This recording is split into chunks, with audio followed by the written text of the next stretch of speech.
our next session coming up here. And this is all about the special assessment districts. I think we've got our presenters here. So we want to get started. Right, everyone is here. Thank you. And so leading our session today is Carson Lambeth. And Ms. Lambeth's career has included over 17 years of experience with project and relationship management, human resources, and recruiting. Carson specializes in consensus building and successful program implementation. And she's also been involved with many nonprofit organizations in the Sacramento community, including St. Hope, March of Dimes, Breakthrough, and the Child Abuse Prevention Council. Carson earned a bachelor's degree from UC Davis in organizational studies and a minor in rhetoric and communications. And we are so proud to have her as a member of the California MainStreet board as well. So welcome, Carson. And we have other panelists that are here. I think Gumaro and Amanda Kruschke and Christine Davis. And so we're so happy to have them to speak about what's going on in their communities and how they're using assessment districts. So take it away. Great. Well, thank you so much, Amanda, and good morning, everyone. Thank you. Well, I guess it's almost afternoon, but still technically morning, but thank you for having me here today. And I'm really excited about the panel that we have. As Amanda mentioned, my name is Carson Lambeth, and our company specializes in forming and renewing special assessment districts. And we currently are working in 18 different states on these renewals and formations, and we also draft legislation for some of these different states. I'm proud and a pleasure for me to introduce our panel this morning to talk about some of these special assessment districts.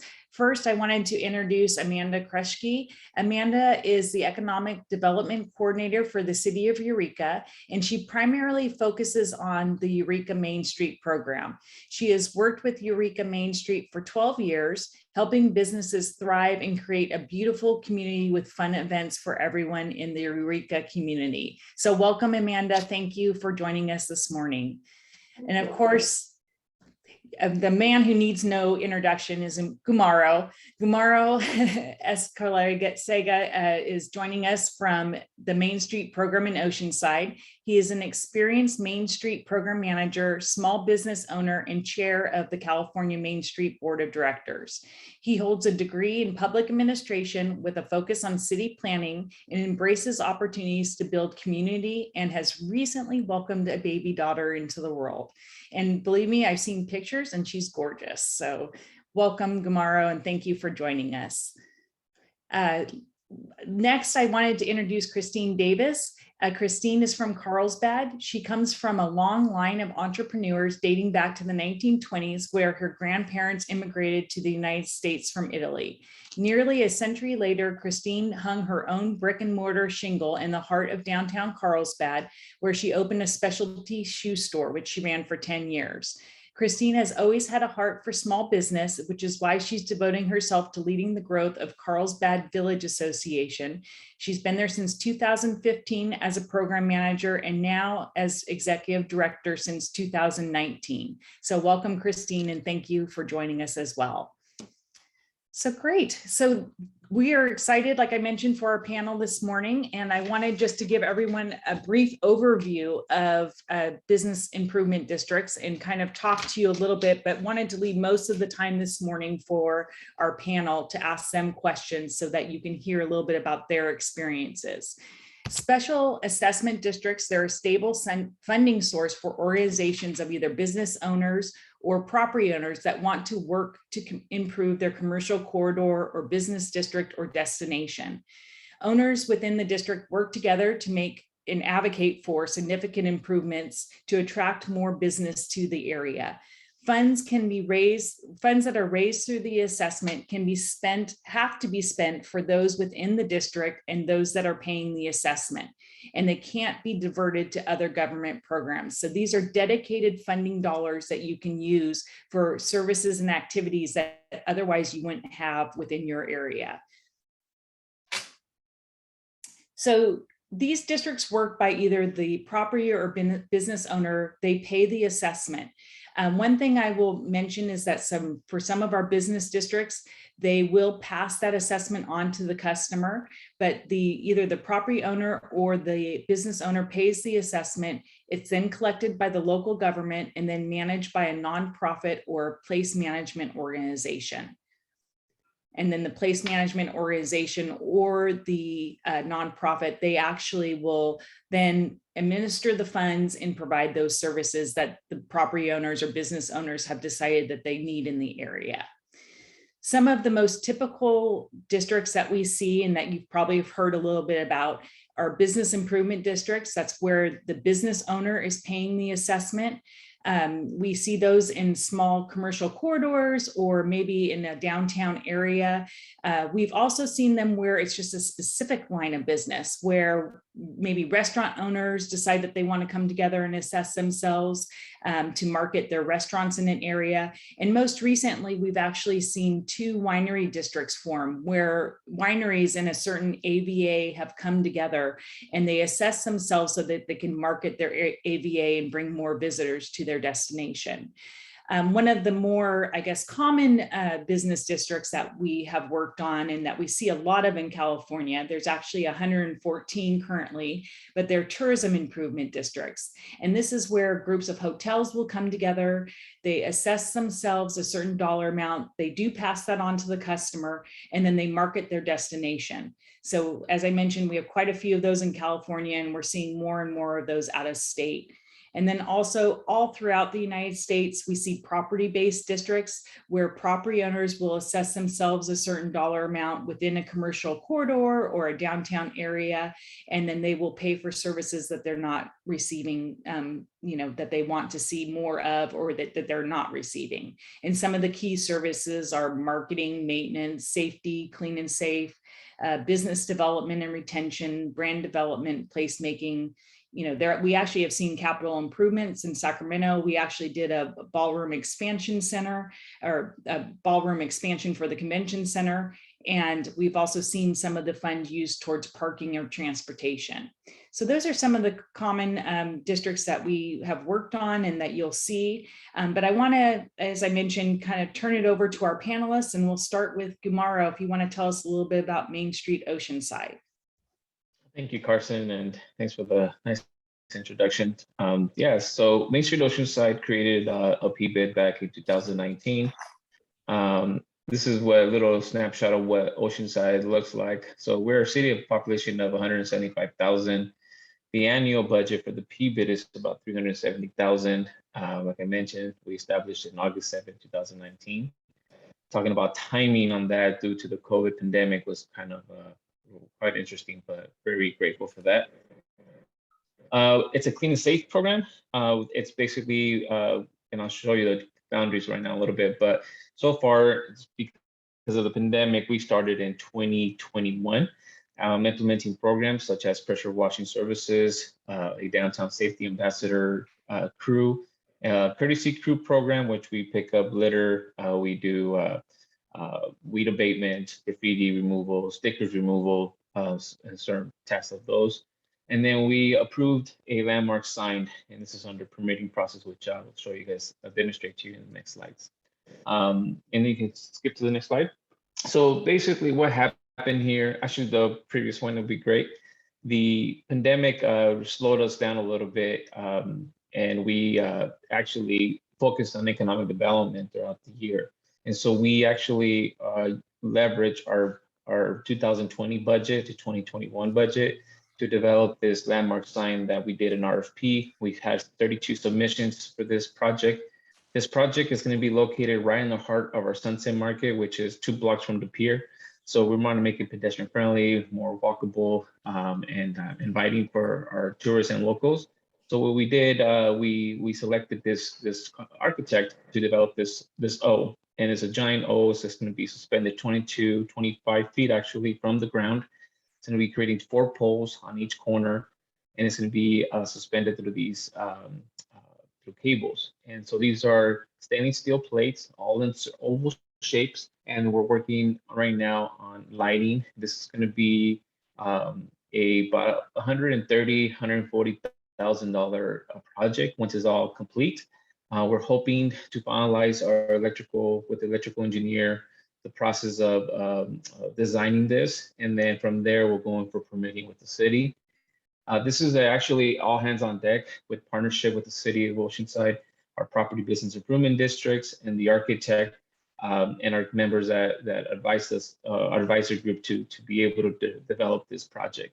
So very excited project. There's definitely going to be lighting in this. I can really spotlight the intersection there, but this is taking about a year and a half. So the 18-month timeline a lot of developers use is quite right on, you know, because it definitely takes time, a lot of coordination to do this project here. So this is one of our first projects, placemaking projects that we're using and leveraging our PBID.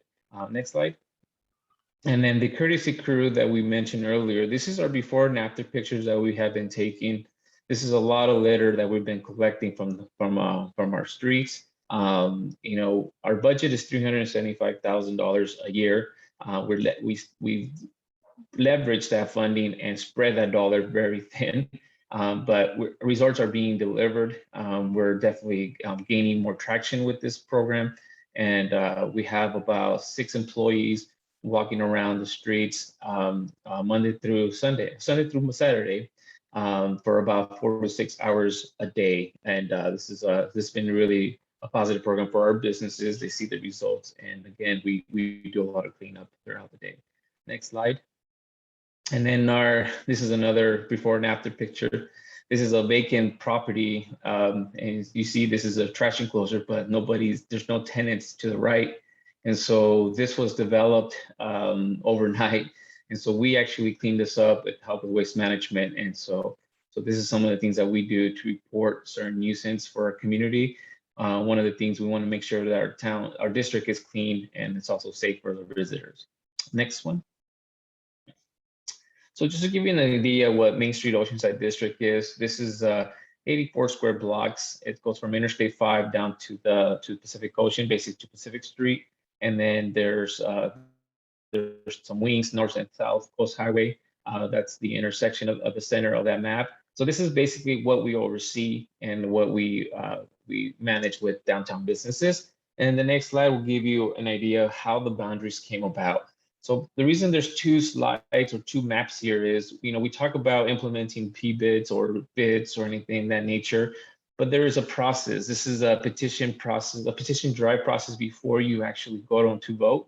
And so before the petition drive, this is our normal map on the left that we wanted to develop the PBID, but we got some pushback and some concerns from other property owners, especially one of the biggest stakeholders in downtown, which is the transit center, was opposing this project, which we did not agree. But again, it's something that we decided as a team to reduce the size of the boundaries. That did impact our budget. I mean, we're looking at about $200,000, $300,000 reduce of funds that could have been leveraged a little bit better. So, but this is something that, you know, keep in mind when you're developing these PBIDs, is that you want to have a vision for it, but you're never going to end up with that same map or the same boundaries that you were thinking about. So the one to the right is something that we did ending up approving. This is about 27 blocks. Again, this is where our $375,000 gets collected from. And again, this is a 5-year PBID that we pass, and hopefully to go for renewal here in the next couple of years.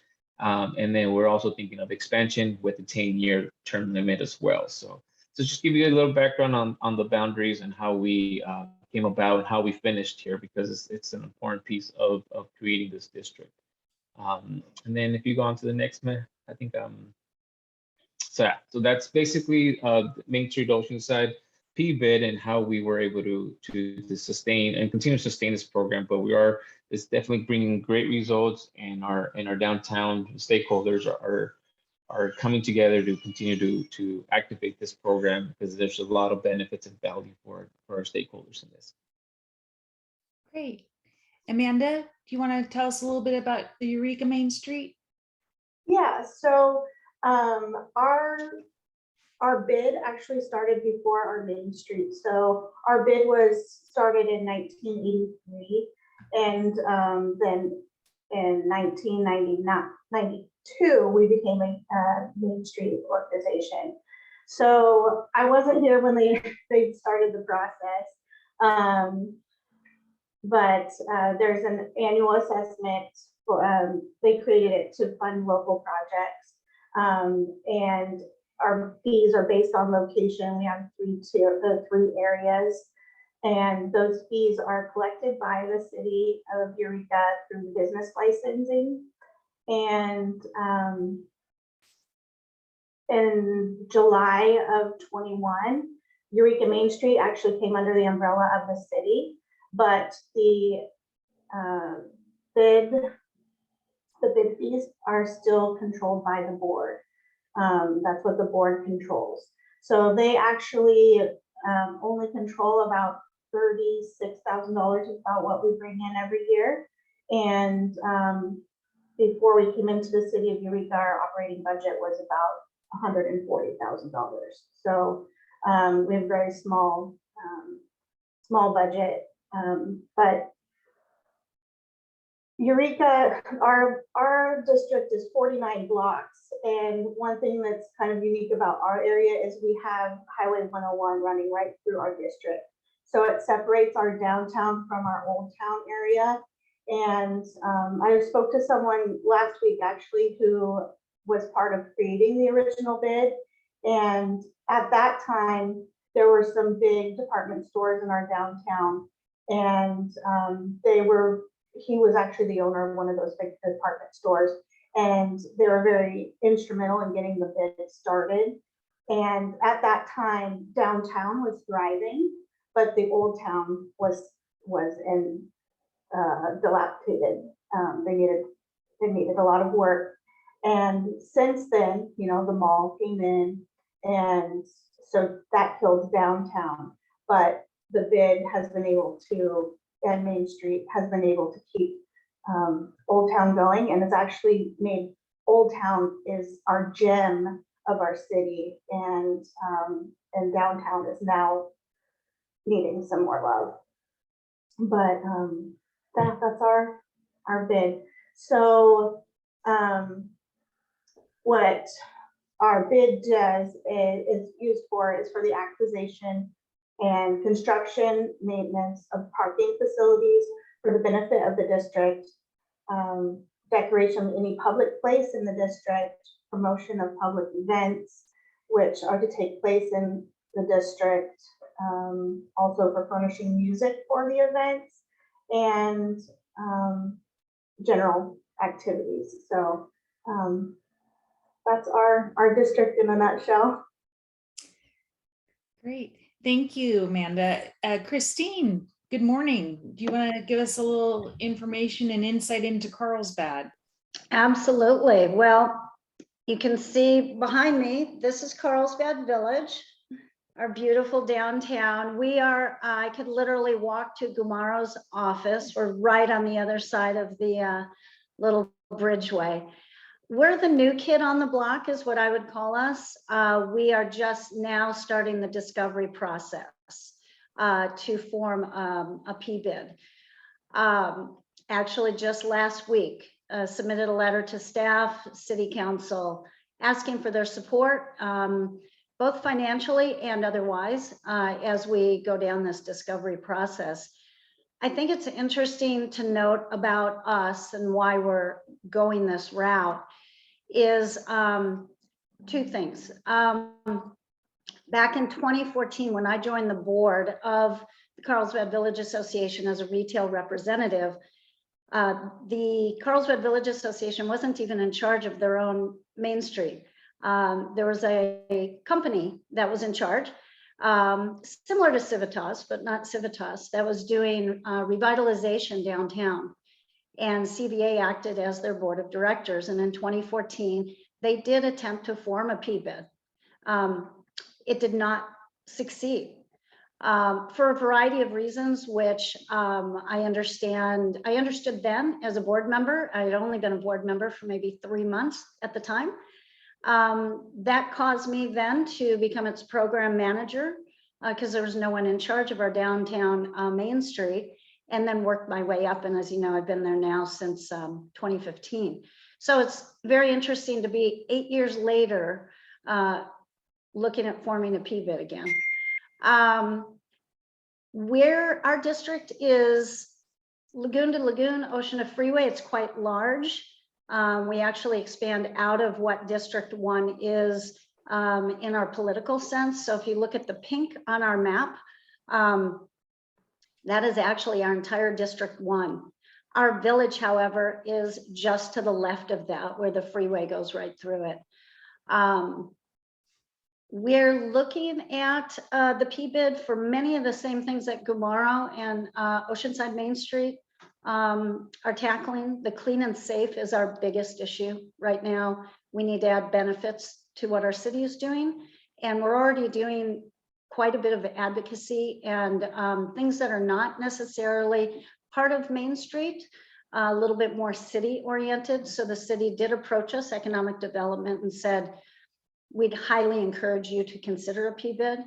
And we feel that this is the great long-term sustainability for your association. So we have quite a bit of support. We're very hopeful. We know what we're getting ourselves into, and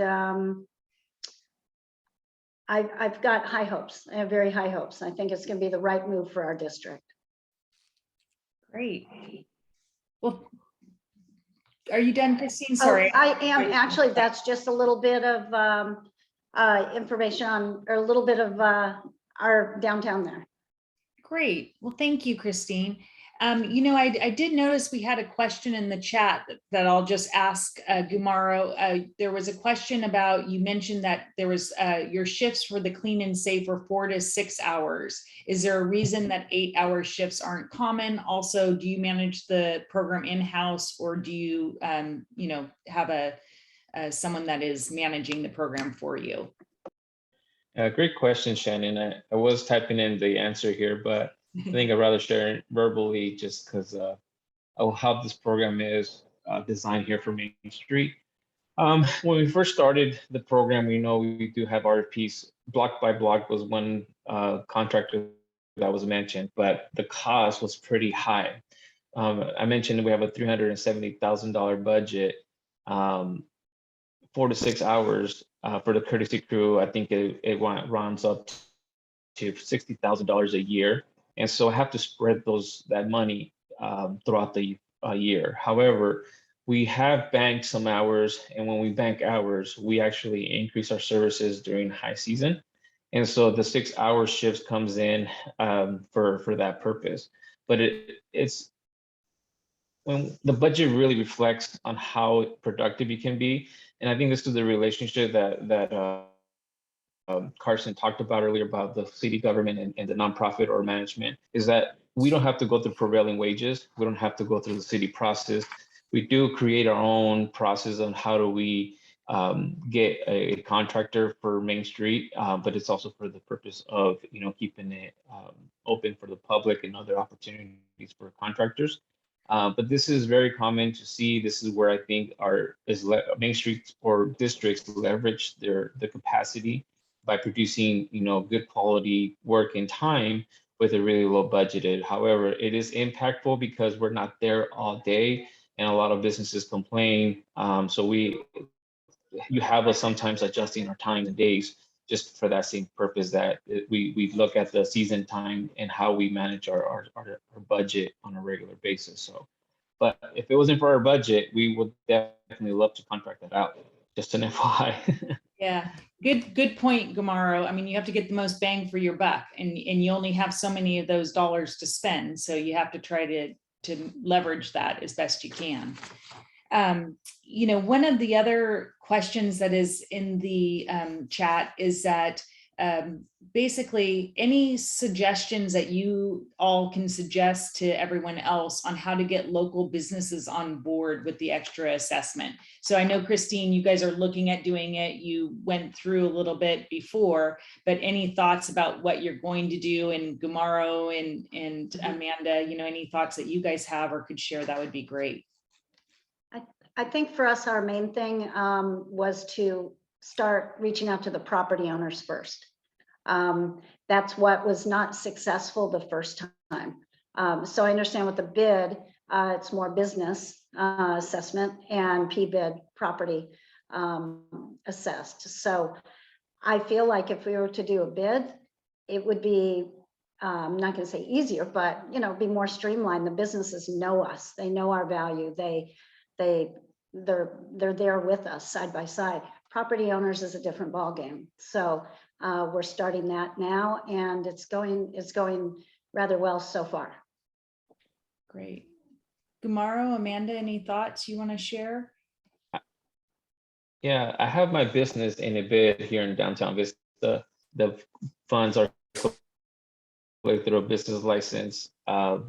It's a promotional marketing bid. I'm not sure what kind of bid you're trying to establish in your district, but I think, you know, creating that management district plan is showing value to the business. I believe it's more marketing and promotion when it comes to bids. It's just the easiest way to manage that funding, because one of the things is not much money that you're getting through bids. I know with here in Vista, we're collecting about $50,000 a year, and the city matched some of that funding when I was managing the district here in Vista. But that funding for the matching went away after a certain time of a sunset of that contract.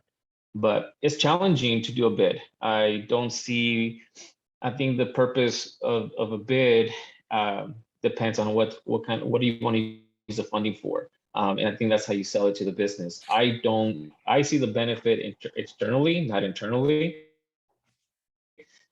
And so at least in Vista, I when I pay my business license and the fee for that, I see the benefit because I work it. But I can tell you a lot of businesses don't see the benefit. They'll be fighting you for $100 a year, and if they want 100, they want $1,000 in services. So be careful how you manage that bid and how much money you'll be collecting for that. That's the only tip I have for you. Yeah, I would agree with what Gumaro says.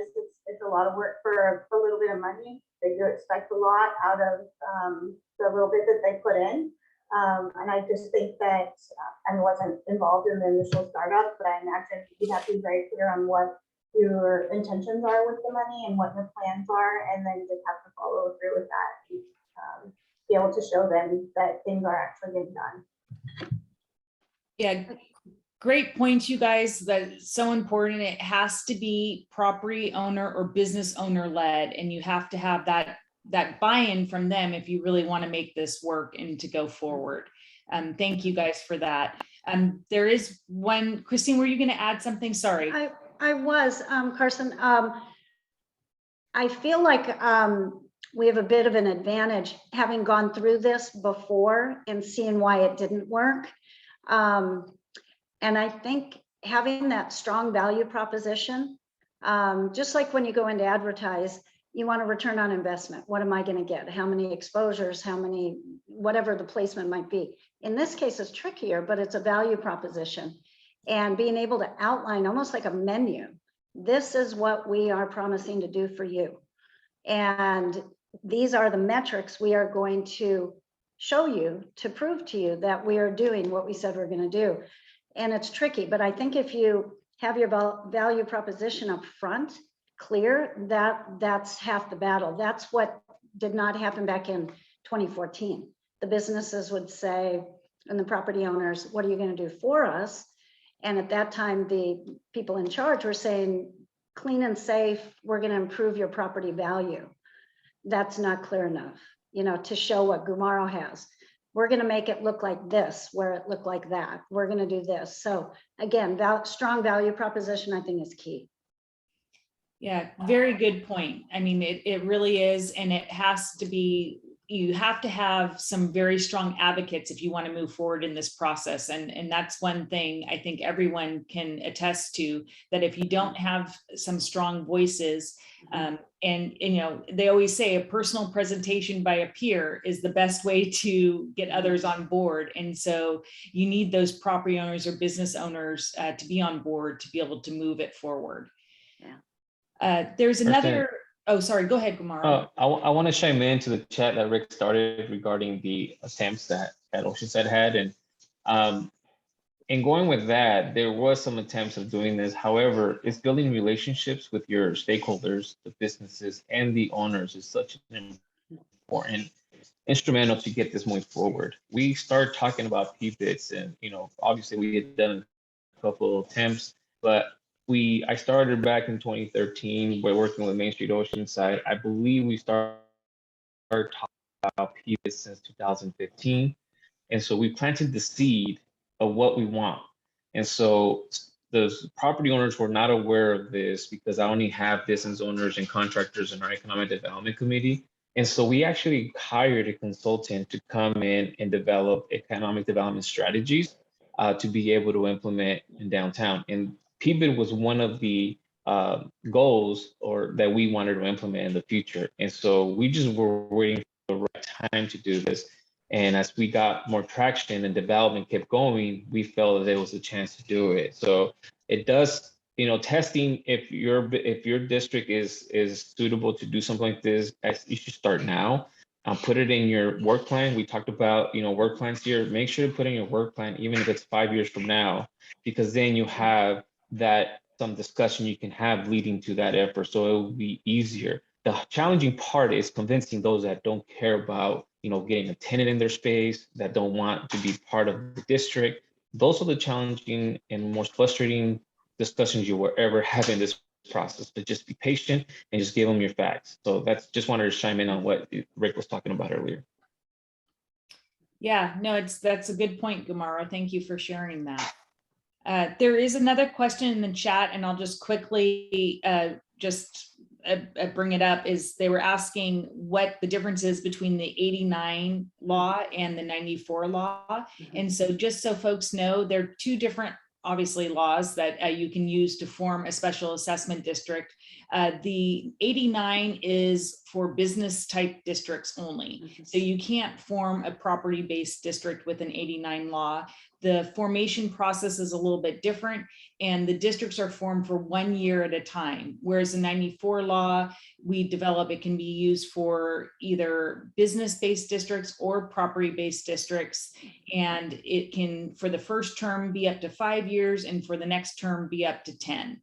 So I just wanted to throw that in there before we moved on. But again, I want to hear from our speakers. One of the questions that I know that folks have been wondering about is, how do you fund something like this?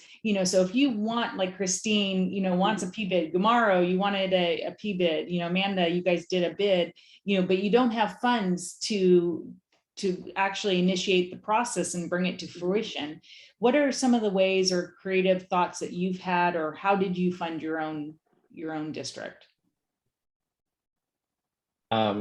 I can speak a little bit on that. We're very fortunate. MainStreet has had a very healthy reserve account, and so if we were to embark on something like this, we were able to do it ourselves, but we didn't want to do this ourselves. So we started reaching out for other partners. We got the city of Oceanside to help us fund this assessment process. I believe they gave us, or they granted us, about $25,000. We also applied for a community enhancement grant to the San Diego County, and they actually granted us about $10,000 for that specific program. And then MainStreet basically covered the rest of the developments, but in the management district plan, we were able to get it reimbursed throughout the 5-year period. And so we were able to stretch that dollar to be able to get MainStreet's reimbursed on that funding. And that's how we were able to put this off. But we had the funding to be able to pay it at once, or pay it as the process was happening as we're developing our partnership. So it was very helpful to have that funding available through us.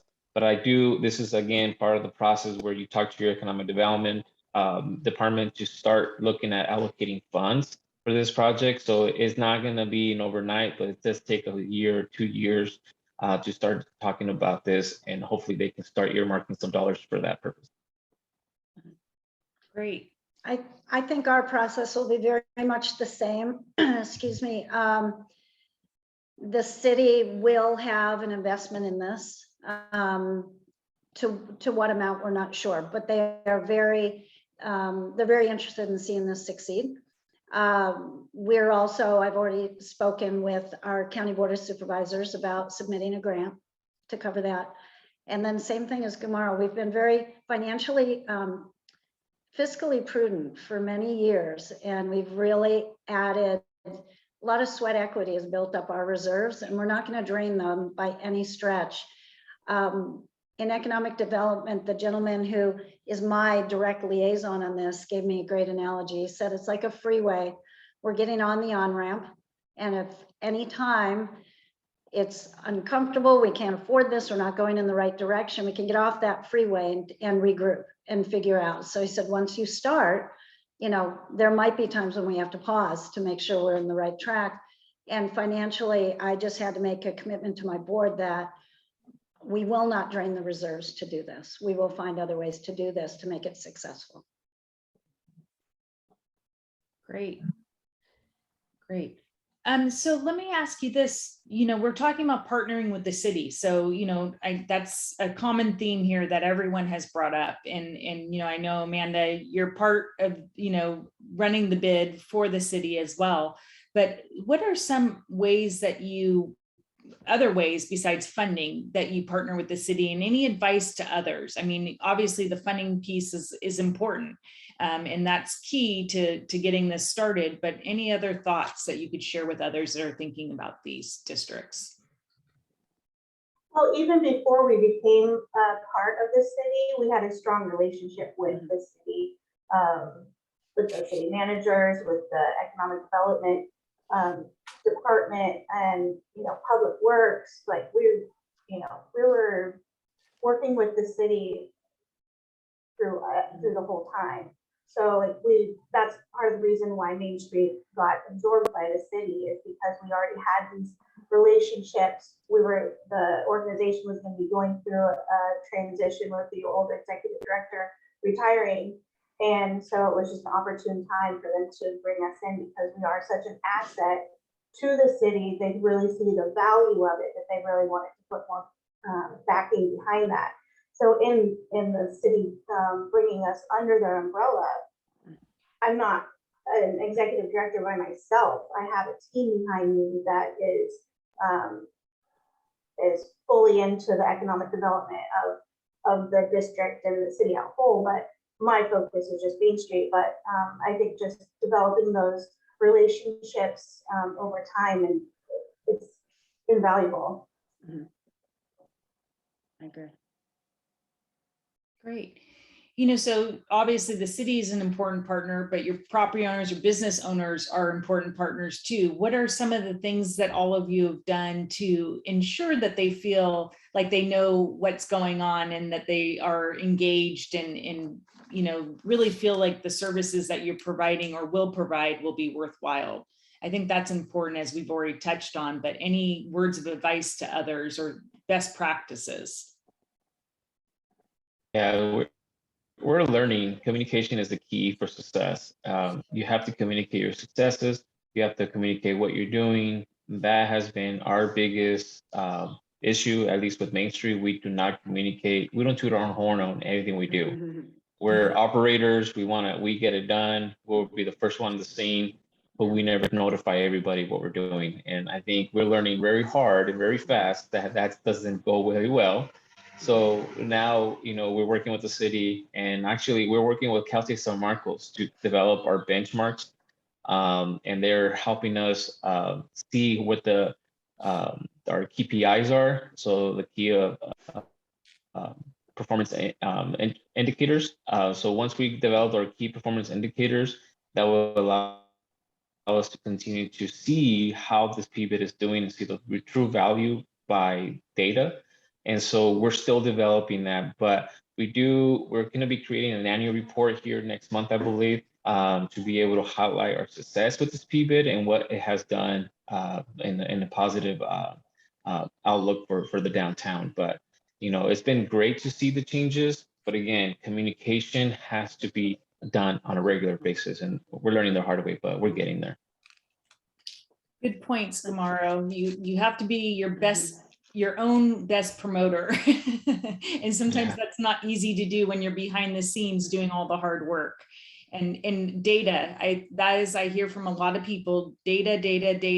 And if you can show those, KPIs and the ROI to the business owners, because that's what they relate to, or property owners, that is super important. Christine, Amanda, anything else you want to add to that? I can echo Gumaro. We just had our all-day board retreat and came away with 5 goals. And one of them, they call it branding, Carlsbad Village Association, but in turn, what they all said is you've got to start bragging about what you're doing. You're doing amazing work with, a fraction of the staff of many organizations. You've got to start bragging. So that's what we say now. We're now bragging, and it's hard. I think many of us are like you said, first on the scene, and we're the last to leave, and we're okay being in the background. So it's been a little tough for me. We have a new program manager, will be May, and 1 year in May. And she keeps saying, where's our article? Where's our, we're doing a great job promoting everybody else. Where are we? And so I think, Gumaro, that's a huge thing, because then people are all of a sudden saying, hey, they're everywhere. They're doing everything, and they're doing a good job, and they're trying. They're showing up. So yeah, you hit it right on the head. Yeah, exactly. Great. I think if we did better at tooting our own horns, then we wouldn't have as many people going, well, what are you doing? What, where is my money going towards, so I think that would alleviate a lot of those questions if we were better at letting people know what we are doing. Yeah, good, very good points, everyone. Thank you. And I know some of you, Christine, you had tried this attempt before, and we've talked a little bit about that. And what has been an issue that you guys have run into during a potential formation or post formation that you didn't anticipate, that maybe would give someone else a heads up? I think for us, it was, Gumaro made a statement to this earlier, it's convincing the property owners who feel that their property value is as good as it's going to get, and it's great. So convincing them that these added services are not just for their specific property to raise their value, but it's for the overall good of the community, and kind of having that bigger picture about the longevity that doing this now will sustain the entire downtown area, the economic vitality, and having that bigger picture. Because I remember, I can hear his voice in my head from 8 years ago saying, I already get top dollar for my property. Why do I need to invest anymore? It's like, well, it's bigger than that. So I think that was our biggest thing, is to, because we're fortunate, Oceanside, and I would imagine even Eureka, we're lovely areas, right? We are not a blighted downtown. We are not an area that has a lot of infill, and property values are good. So convincing someone when life's good and property values are good and economic vitality is good to give more money is a little tougher than when you're coming into an area that needs a lot of renovation. So I think it made it even a little more difficult for us. So yeah, have the bigger picture, have that answer prepared when that property owner or that business owner says, I don't need this. It's like, yes, you do. And let me tell you the 10 reasons why. Those are great points. Thank you, Christine. I think one thing I want to add to that is an assessment is as good as a tax. People don't like taxes, bottom line, especially in California now. We're overly taxed. However, I always tell them, you have full control over this money. You can have a say where this money is going, where you don't have no control when you buy something that sells tax. You don't have full control over your property taxes. This assessment, you have total control where you can spend this money. And I think giving them that ability or that right that they have this money available, that funding that can be spent on clean and safe, on programming that will keep their downtown or their properties safer, or implement new strategies to get a tenant in their space, that's where you want to create that ROI to them. And it's a tough situation, but again, you have to just say how it is. Don't sugarcoat things. Say, just come up front and just tackle them, you know, and tell them what it is. And I got so much respect when I told them that it's a tax, but you have full control over it, and you can, and then you start throwing your ideas of what you want to do, you know, what you vision for this district too. So you should be honest with them, and I think they really appreciate that, and they will actually back you up in any of those cases. Yeah, I can't help myself, Gumaro, but an assessment is not a tax, but it is. One of the things you have to say is that you have to let them know that it isn't, I mean, it is not legally called a tax, but assessment has to benefit those that pay. I get what you're saying, but you know, with the sometimes the tax word does scare people off, but you're right. I think the thing to focus on is, yes, you're paying extra, but these services have to benefit you. And so, you know, that's a key takeaway, is that it has to benefit those that are paying, and we have to show that give back to those that are paying that assessment. So sorry that the special assessment district person in me couldn't let that go, but I just put in the chat that it's a benefit, and so guys, that really we understand that. Frame it as a benefit. Yeah, it is a benefit. But we understand that they don't. Right. And so they're going to keep telling you that this is a tax. So I'm going on the side of helping some tips on the business side and the property owner side, not on our side. I think we understand what we're doing here, but as a business owner and a property owner, they don't see it the way we look at it. So you have to come to their own senses sometimes, and you have to be on their shoes in order to explain something to them, I think. And again, the money comes back to them, and that's something that you have to emphasize. But trust me, we went through this process so many times with our own landlords, and you know, and you just have to give them the same, use the same words they're using, just have different meanings behind it. I guess you can do that. Yeah, and getting them excited about it, right? And showing them that this is going to be what you're doing, and that you're going to be using this for their good and for things that they can advocate for. I think that's another really important thing, is that sometimes what people don't think about or don't focus on is the fact that many voices are much stronger than one individual voice. And so when you guys come together as a community in the bid or the PBID, and the money that you have to spend can be leveraged, not only as we're talking about this morning with other city dollars, but other grants or other programs that you'll have available that you wouldn't be able to do otherwise. So I think that's important. What kinds of services would you, looking back, I mean, so when you formed your district, you might have had, or in Christine, maybe you'd look at this from a little bit of different perspective of what you'd like to see, but what kind of services are really important in that you're thinking of either increasing the next time around, or what would you change as far as services? Any thoughts on that from the group? Well, we're going to keep it tight to begin with, but again, keep in mind, we're just starting this. So if we, in talking to the property owners, find out that there's something we're not considering, we'll definitely do that as well. Enhanced trash pickup. Our city does a great job Monday through Friday, but our key holiday weekends, it's just untenable situation. So we're going to really focus on trash. Power washing. I've worked with our city folks, and they're doing a great job. They just added $86,000 worth of increased pressure washing. Still not enough. We need to help with that as well. Took down 195 hanging flower baskets. We have no colorful beauty in the village, so we're going to be doing some placemaking, some beautification, renovating a fountain downtown, and increased lighting. We really need to light up our village. So there's a big laundry list. It's going to be my job to pare it down and figure out what 5 things we can do effectively.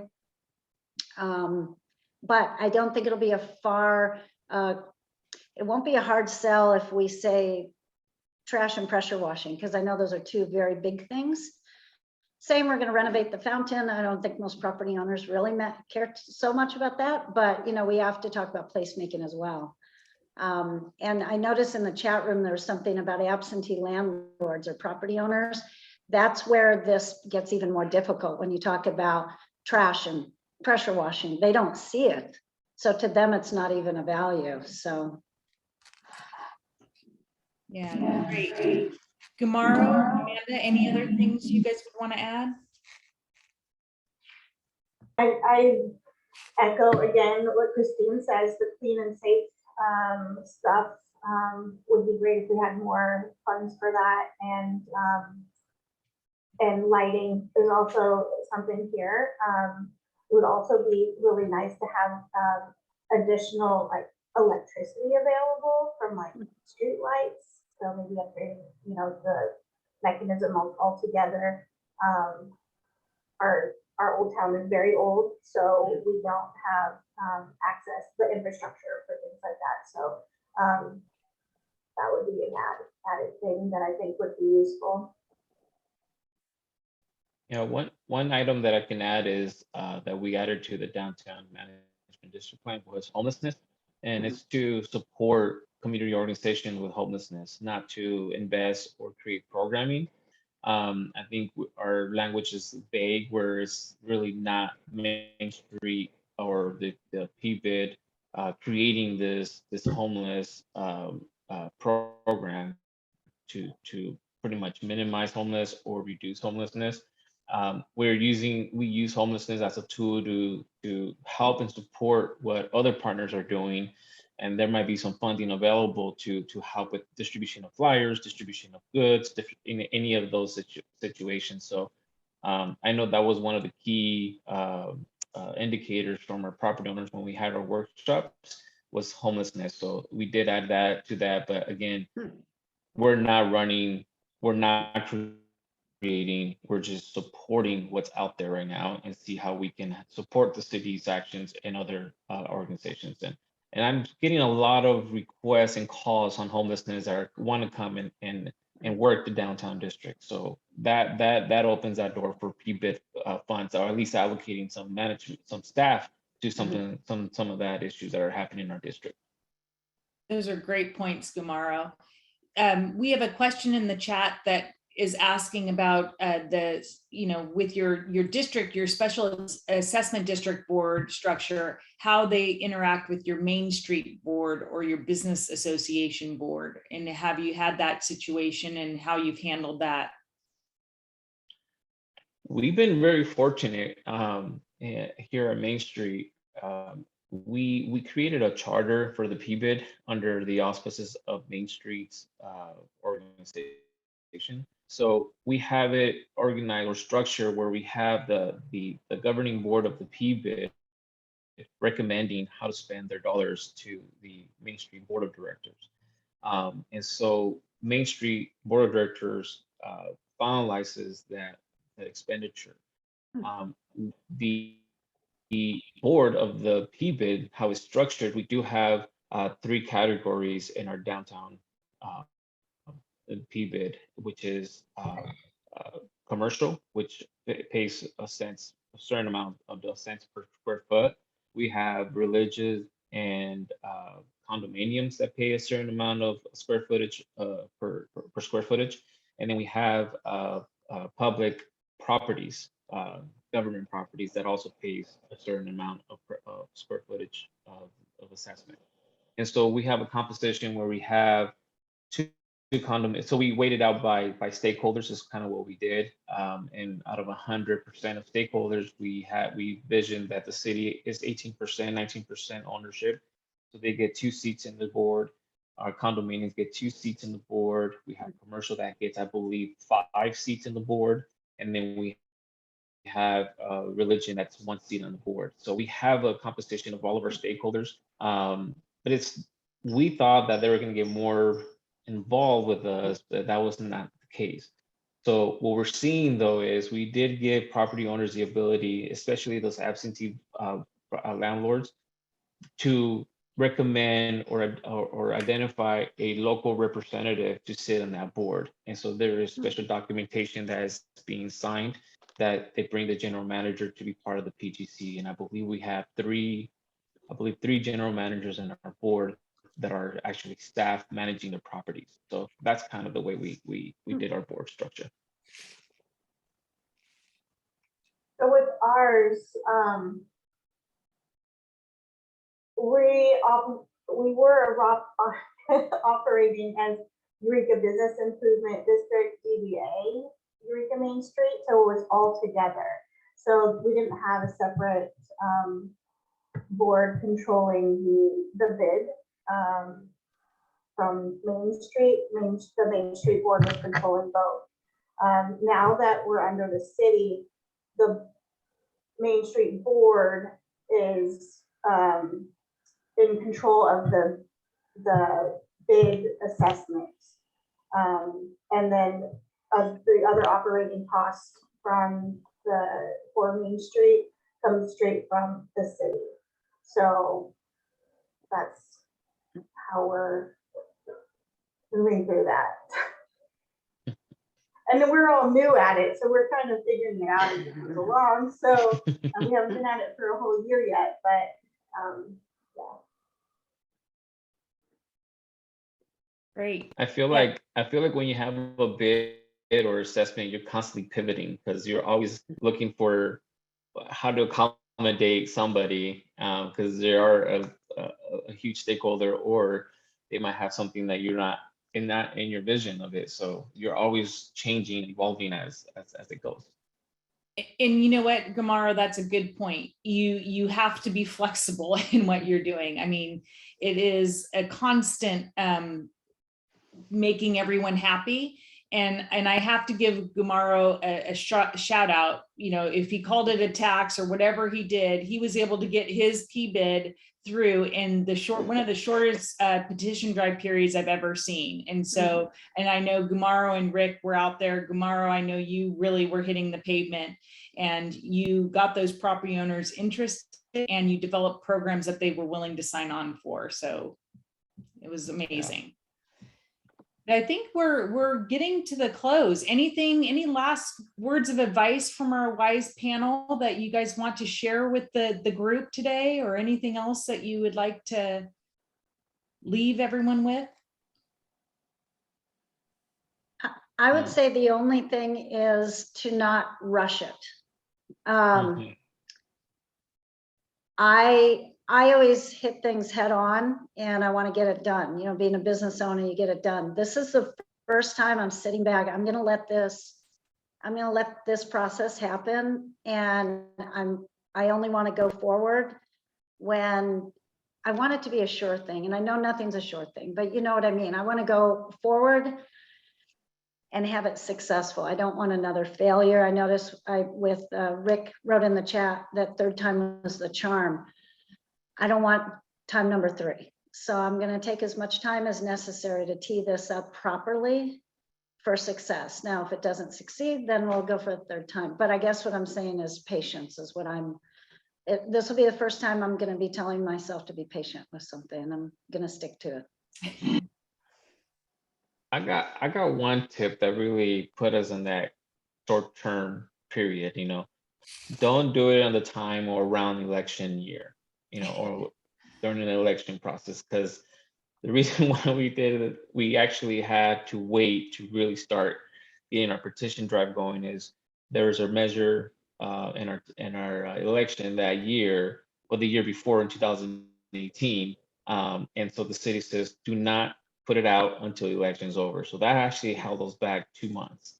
And when we wanted to come back and start working on it, it delayed us those 2 months that were, I can tell you, I would buy those 2 months if I had to, because it takes 12 months to get it going. And I think it takes about 14 months to really get into the vote.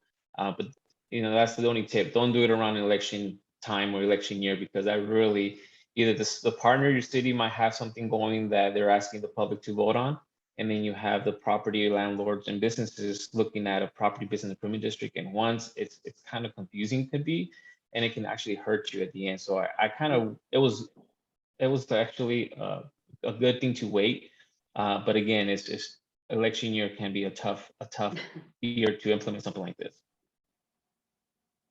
That's a great point, Gumaro. You also have to be looking at your council or your board of supervisors and making sure that the stars are aligning there as well, because they do have a say in what happens and when it happens.